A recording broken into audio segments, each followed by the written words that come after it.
Haleluya, hama dzinodikana. Regedzai titende Mwari mangwanani akadai.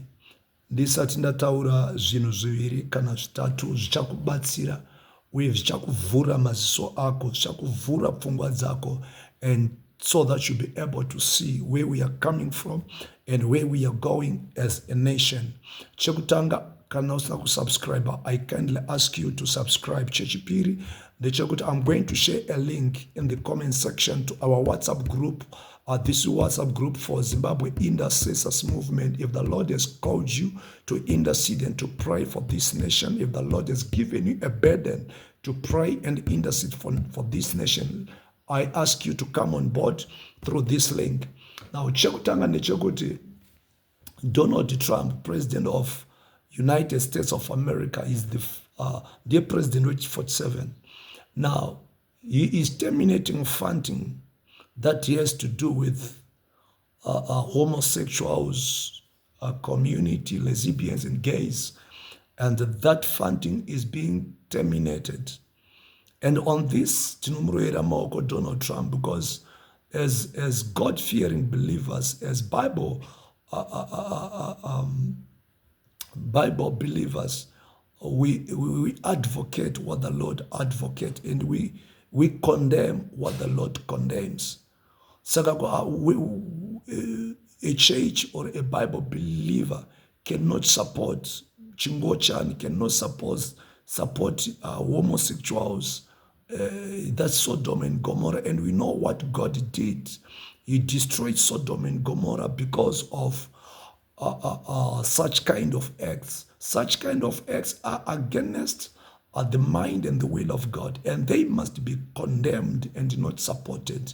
And point number two, Donald Trump is also removing funding ima condoms. I want to believe ukenda kuma hospitals or kuma clinics unogona kuona kuine chibox chekuti munhu anongopiwa macondom for free. Macondom iwayo kune kwaanogadzirwa ende kwaanogadzirwa kunobviswa mari dzakawanda so that pabude macondom, but that funding emacondom iwayo is being terminated, is being removed. And chechitatu, this is my take. If Donald Trump continues to remove funding, what about if he remove funding yema ARV drugs?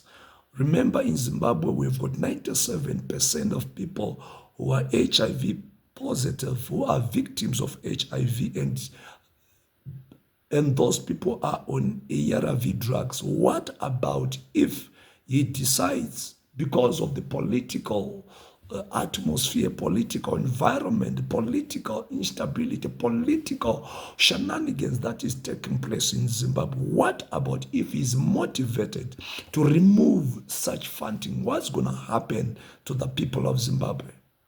Are we not going to record a high death rate? Because if that funding is removed, zoreva kuti a lot of Zimbabwean people are not going to afford to buy, because my medical practitioners, my pharmacies, etc., my organizations, they are going to import that drug. Roya muno munyika votanga kutengesa.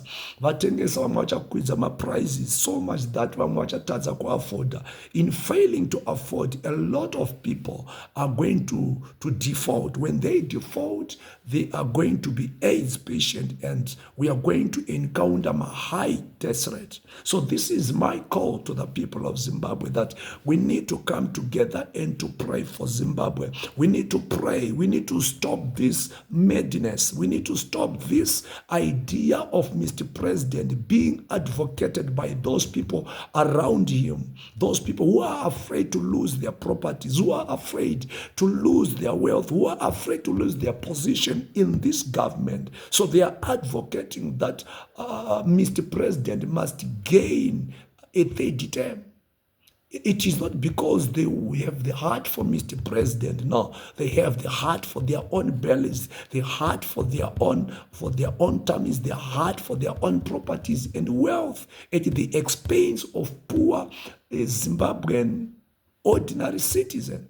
So we as the church and we as a nation, we as citizens, we cannot allow the constitution to be amended, not for the benefit of the poor Zimbabwean citizen who is in Binga, not for the benefit of a poor Zimbabwean citizen who is in Bocha, not for the benefit of poor Zimbabwean citizen in Murambina, Kuguruwe, in Gwanda, in those deepest parts, remote areas of the nation.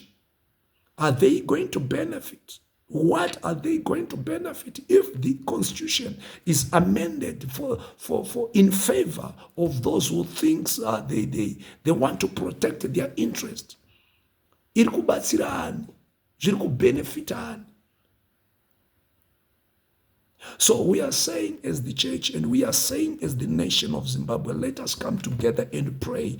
We need to stop this spiritually before it is being stopped physically. We want to pray, we want to declare, we want to decree.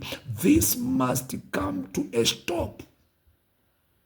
I've given you a very good example. If this continues, what about Donald Trump terminate funding of Arvs? Are we not going to record a high death rate in Zimbabwe? The amendment of the constitution, is it in favor? Is it going to benefit you and me? Who is it going to benefit? Of the recent, we have seen people, even the opposition. So it means in Zimbabwe, we don't have an opposition. The opposition right now must be speaking loud and clear to oppose whatever is happening. We cannot speak out. Kana mu-ZANU-PF muchitika ma-conflicts mu-ZANU-PF, that's not our business. Ma-conflicts emu opposition, that's not our business. But the moment you begin to tamper with the constitution, you are tampering with the will of the people. You are tampering with the will of the citizens. So if we're the opposition, we need the opposition right now to begin to oppose, to begin to say no to this madness. And we know kuti vanhu vakakomberedza Mr. President, these people are ndoma culprits.